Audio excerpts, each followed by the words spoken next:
Degree থাকলে হবে না, বক্তাটার আর একটা জিনিস দেখবেন, বক্তাটির ইলিম থাকলে শুধু হবে না, আমল আছে কিনা, বক্তাটি তার বাম্মার ভাত দেয় কিনা, বক্তাটি তার ছেলে মেয়ের দায়িত্ব পালন করে কিনা, বক্তাটি তার ভাই বোনের সঙ্গে সুসম্পর্ক রাখে কিনা, বক্তাটির চরিত্রটা ঠিক আছে কিনা, বক্তাটি তার স্ত্রীর সঙ্গে ভালো আচরণ করে কিনা, বক্তাটি 5 ওয়াক্ত নামাজ পড়ে কিনা, বক্তাটি রমজান মাসে রোজা রাখে কিনা, বক্তাটি কোনো নেশা ভান করে কিনা।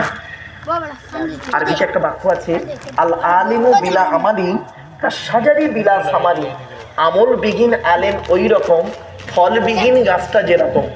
যে গাছের কোনো ফল হয় না, সে গাছের যেমন কোনো ভ্যালু থাকে না, যে আলেমের আমল নাই ও আলেমের এলেমের কোনো মূল্য নাই। একটা আমি বলিনি, নবীর হাদিসটা শুনুন। আল্লাহ নবী বলছেন, কোন আলিমান, হাক্কানি আলেম হও, কোন আলিমান, হাক্কানি আলেম হও। আলেম হতে পারলি, ঠিক আছে, আও মুতাআল্লিমান, হাক্কানি আলেমের ছাত্র হও, তাও সুযোগ পাওনি, ঠিক আছে, আও মুস্তামিয়ান, মুসমিয়ান নবীজি বলেননি, মুস্তামিয়ান। মুস্তামিয়ান আর মুসমিয়ানের মধ্যে বিটুইন ফার ডিফারেন্স। আলেমরা বুঝবেন, সামিয়া ইয়াসমাউ মানে শোনা, আর ইস্তামা ইয়াসতামিউ মানে শোনা। বা ইস্তিফালের খাসিয়াত বা বৈশিষ্ট্য হলো কোনো কাজকে মনোযোগ সহকারে শোনা বা করা।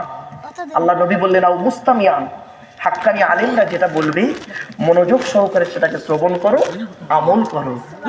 তাও সুযোগ পাওনি, ঠিক আছে, আও মুহিব্বান, হাক্কানি আলেমদেরকে অন্তর দিয়ে ভালোবাসো। ওয়ালা তাকুন খামিসান ফাতুহলিকু, 5 নাম্বারটা হতে যেও না, তাহলে ক্ষতিগ্রস্ত হয়ে যাবে। তার কটা পয়েন্ট দাঁড়ালো? 4টে। কটা পয়েন্ট? হয় আপনি আলেম হন, জ্ঞানী হন, নইলে জ্ঞানীর ছাত্র হন, নইলে জ্ঞানী লোকেরা যেটা বলে সেটা মনোযোগ সহকারে শুনুন এবং প্র্যাকটিক্যাল করুন, আর নইলে জ্ঞানী লোকেদেরকে অন্তর দিয়ে ভালোবাসুন। বাড়িতে গিয়ে ভাববেন। চলুন, এখন প্রশ্ন হলো, হাক্কানি আলেম কে? কোন লোকটাকে হাক্কানি আলেম বলে? গালে দাড়ি, মাথায় টুপি, কোরআনে। ও বাবা, আমি চা খাই না বাবা, খাই না, আমি চা খাই না,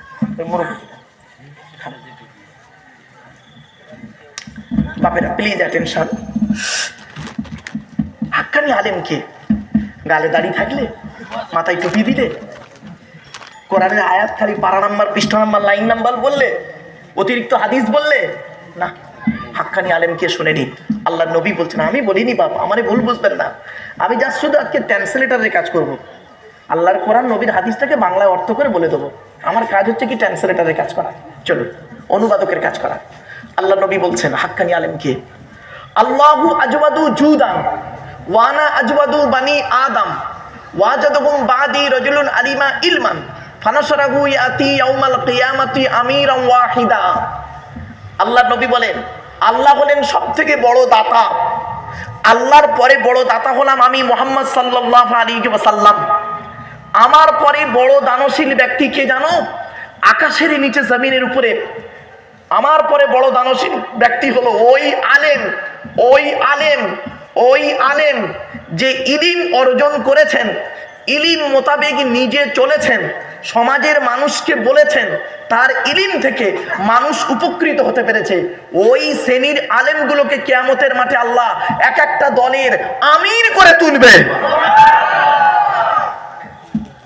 4টে পয়েন্ট।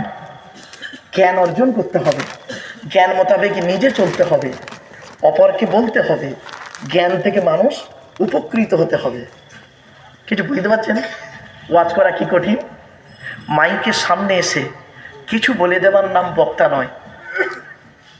নেভার। মাইকের সামনে এসে কিছু বলে দেওয়ার নাম বক্তা নয়। 3টে জিনিস কোনো দিন ব্যাকে আসে না, সব সময় সামনের দিকে যায়। 1 নাম্বার, ধনুক থেকে তীরটা বের হয়ে গেলে ওই তীরটা আর কোনো দিন ব্যাকে আসে না, ঠিক না বেঠিক? 2 নাম্বার, দেহ থেকে আত্মাটা বের হয়ে গেলে ওটা আর পৃথিবীতে রিটার্ন দেওয়া হয় না। 3 number, it is very very important, জবান থেকে কথা বের হয়ে গেলে ওটা আর কোনো দিন ব্যাকে আসে না। 1 ঘন্টা লেকচার দিতে গেলে, 1 ঘন্টা লেকচার, আমি তো হাই স্কুল কলেজগুলোতে লেকচার দিই বেশি। 1 ঘন্টা লেকচার দিতে গেলে 3 ঘন্টা স্টাডি করতে হবে। 1 ঘন্টা লেকচার দিতে গেলে 3 ঘন্টা স্টাডি করতে হবে। আমি তো কম করে বললাম। 1 ঘন্টা ওয়াজ করতে গেলে 3 ঘন্টা কেতাব মোতালিয়া করতে হবে। এত সহজ জিনিস নয় বাপ। একটু ধৈর্যের পরিচয় দিন, আমার সঙ্গে একটু সাথ দিন, লস হবে না। ধৈর্যের পরিচয় একটু দিন। চলো, আজকে তো দ্বিতীয় দিন, আজকে শেষ দিন, তাই তো? আর আমি শেষ হতভাগা নাকি? মানে আমার পরে আর কেউ নেই তো? আছেন আমার পরে আছে মাওলানা তাবারক আলী সাহেব নাকি? তাবারক নেই? আচ্ছা আচ্ছা আছে। আমি বললাম আমার পরে একজন বক্তা আছে মাওলানা তাবারক আলী সাহেব, মানে খাওয়া যায় চিন্তা নেই। এমনি বললাম, একটু মাঝে মাঝে আমি বলেছি একটু হাসির ছলে কথা বলবো, একটু মাইন্ডটা ফ্রি করার জন্য। অসুবিধা হচ্ছে আপনাদের? আচ্ছা ঠিক আছে, চলো। তাহলে 1 নাম্বার হলো কি? বক্তা। 2 নাম্বার কমিটি।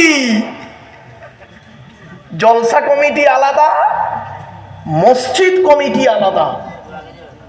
শুনে নিন, রাগ করবেন না কেউ বাবা। জলসা কমিটি আমাকে ভুল বুঝবেন না বাবা, আমি বাস্তবটাকেই তুলে ধরছি। জলসা কমিটি হতে গেলে কমসে কম 3টে গুণ থাকা দরকার। কটা গুণ? 3টা গুণ থাকা দরকার। বলুন